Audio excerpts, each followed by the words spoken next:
Hello my dear friends. So as you can see, we've moved to a new spot. New garage, new possibilities. So I was inspired by my recent trip to China. I saw how the local racing teams set up their garages, and those guys are stacked with all the necessary equipment. Everything is very clean and looks terrific, so that really got me motivated. Our main goal would be to create as comfortable a setting as we can, and do so on the cheap, so that we can work on our builds without having to worry about the trivial stuff. Well, and there you go, this is our new home base. You may congratulate us with moving in. So we're gonna bring our things over, and after continue working on the Lambo. Okay, let's get to it.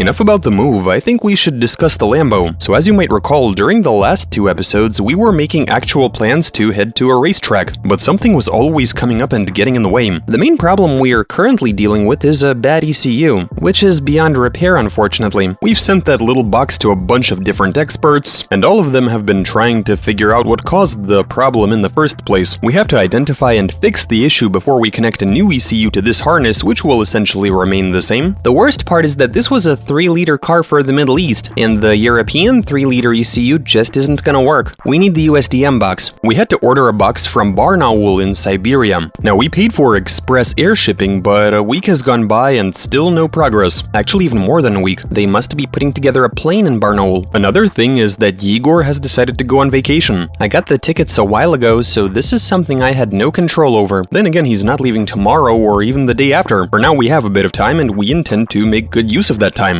We've decided to get to work on the scissor doors. The time has come. Now, I have been thinking how we go about making these Lambo doors, the hinges and so on. I had a bunch of people message me offering off-the-shelf solutions. Can you explain why we turned them down? Well, we passed because when you're doing a Lambo door, the door goes up when it opens. It's set up so that it finds its way up to here somewhere. The hinge is very weird. We're talking too much. Maybe we should get to work?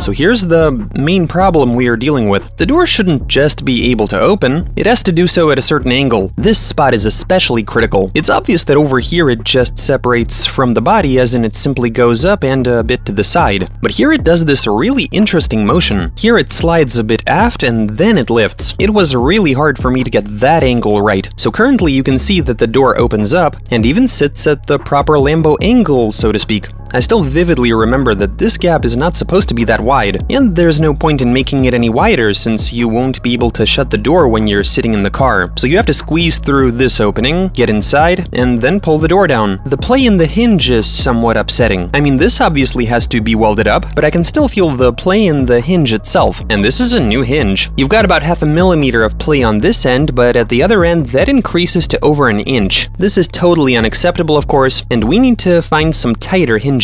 For now, I'd say these are some decent results. This wasn't even that difficult, aside from getting everything properly angled. Also, you can see that the wheel is almost brushing the hinge, which is to say that there's almost no room left in there. The way this fender is shaped is less about appearances and more about functionality, I reckon. So now we have to install this strut, which I think perfectly corresponds to the OEM part in terms of its size.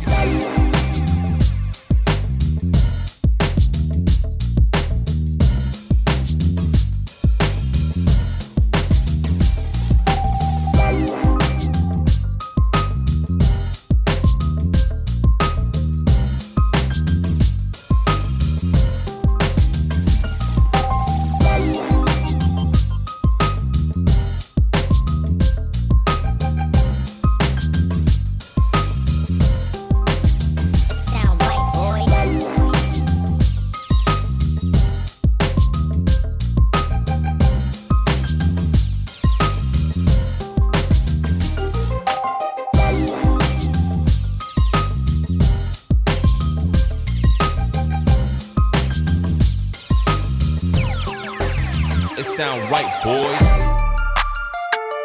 With that heat cannon, it is so much warmer in here now. It used to be freezing cold. I was the first to find a solution to that problem, though. Lenin ergo. There's some symbolism in the fact that you were fixing the wiring in this exact coat. I don't know where Yegor found that heater, but it looks like what they used to heat stores, honestly. Now, in all seriousness, it's actually very useful. I've worked out that running it costs just 50 cents an hour, and that's enough to make it bearable in here. So these past 3 days, Yegor has been working on the Lambo doors, and he's done them slightly differently on either side of the car, with some variations. So I've already checked this one out, and this is where we're gonna start. Oh, it opens with style. Now it's slowly going up. We might have to fast forward the video. Let me help that out. And now it's all the way up. Something's definitely wrong. Well, it's not that bad. At least it doesn't interfere with the front fender. This was in need of modification, so you used this as a baseline for the other door. And that one I haven't seen yet. Does it have a lock? I see a self-tapper. Why'd you have to secure it anyway? It kept trying to open itself. So you've installed a temporary self-tapper lock. Well, that door was also doing that on day one. Wow, this one is way faster. First off, it takes less time to open. The strut on this one seems to work a lot better. Plus, you've got this wide opening like on a real Lambo. Wide enough to allow easy access to the interior. Let's try this Lambo door out from the cabin. I take it it's gonna be about this wide right when it's fully assembled. Yep, this is starting to feel more and more like a real car. We've got a door now. Now, we haven't mentioned this on video yet, but we're actually starting to fit some trim right here. Wheel arch liners. We're covering this area. Now, I remember you saying that it lacks durability. You want to try hitting it with your foot? Oh dude, if I want to, I'll definitely break it. Not bad. You were so worked up about these Lambo doors, man. Remember all the discussions we had on the subject? Like, I think it's too early, let's work on something else, cover the floor. It was one of our bigger concerns. Like, oh, what do we do with the Lambo doors? Now, unfortunately, we can't make this episode as long as most of the others, when we would spend an entire month working on something. It's just that Yegor is going on vacation, meaning that the Lambo build might have to be paused for a little while, if I'm unable to work through a few things. We had a guy come in earlier today to start working on the headlights. Now, I don't know how long that might take, but judging by the look on his facial expression was that of terror. It's as if he saw a ghost or something. Anyway, big thanks for tuning in, and hopefully you enjoyed watching this video. You have a great vacation, Yegor. Hopefully you get back soon. I'll be making videos this time. Should I maybe plug your personal channel where you upload like one video per year? You'll find a link. I've got videos going up every year. See ya.